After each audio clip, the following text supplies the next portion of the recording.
Eidgah ground ఉంది అధ్యక్ష. ఆ ఈద్గా గ్రౌండ్లో సిపిడిసిఎల్కి మన ఒక సబ్ స్టేషన్ గురించి ల్యాండ్ అలాట్మెంట్ ఇచ్చారు.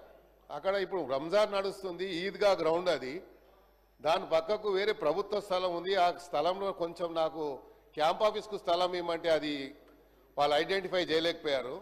సబ్ స్టేషన్కు నేను లోకల్ ఎమ్మెల్యే ఉంటే నా నాలెడ్జ్ లేకుండా నేను ప్రివిలేజ్ నోటీస్ ఇస్తే కూడా యాక్షన్ తీసుకుంటారో లేదో అని చెప్పి మీది చెప్తా ఉన్నాను.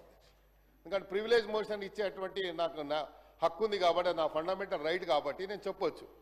కానీ నా ప్రమేయం లేకుండా, నా యొక్క ప్రెజెన్స్ లేకుండా అక్కడ ఫౌండేషన్ వేశారు. నేను పోయి నా రెగ్యులర్ స్టైల్లో పలగొట్టాను పోయి. ఎందుకంటే ఇక నాకు వేరే ఆప్షన్ లేదు కదా సార్. ఆప్షన్ ఉన్నప్పుడు అంటే వేరే తీరు చెప్పొచ్చు. సో మరి మంత్రి గారు ఉన్నారు కాబట్టి, భట్టి గారు ఉన్నారు కన్సర్న్ మినిస్టర్ కాబట్టి వారి నోటీస్ తీసుకొస్తున్నా అధ్యక్ష.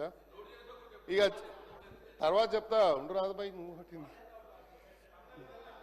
సార్. రెండోది అదే చెప్తున్నా, నోట్ అంటారు తర్వాత నోట్ అంటారు రిప్లై వస్తుంది. అబ్బాయి నువ్వు చూడలేదా సార్? ఇంకోటి, నేను రీసెంట్లీ ఒక